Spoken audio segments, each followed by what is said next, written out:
When Senator Jim Inhofe retires January 3rd, not only will Oklahoma lose a powerful defender of our 5 military bases in Oklahoma, the military itself will lose one of its biggest supporters in Congress. Dedication to the armed services is a big part of the Inhofe legacy. Alex Cameron has more from our News on 6 Washington Bureau.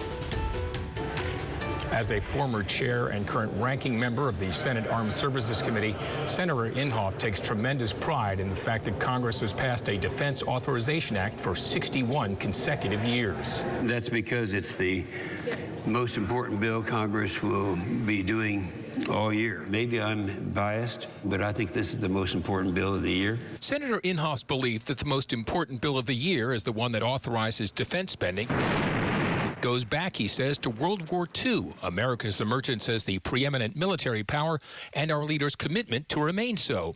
Instead, he says he saw funding for the military drop off little by little. So we were getting to that point where we're just disavowing what we'd committed to in World War II. And so my effort, even as far back as when I was in the House, was to rebuild the military. Thank you very much, Senator Jill. I've grown to greatly admire Jim. Rhode Island Democrat Jack Reed chairs Senate Armed Services and has worked closely with Inhofe for years. He laments losing somebody who has dedicated himself selflessly to the people of Oklahoma and the people of the nation, and he has done it in countless ways. One critical way, for Oklahoma anyway, was his work to insulate the state's military installations from 5 base realignment and closure BRAC proceedings. Each one of our military establishments benefited from the BRAC runs, and no other state can say that.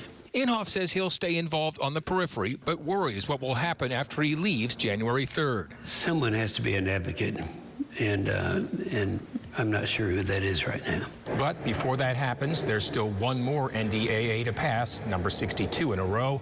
One more opportunity for Senator Inhofe to tell his colleagues they're about to vote on the most important bill of the year. In our Washington Bureau, I'm Oklahoma's own Alex Cameron.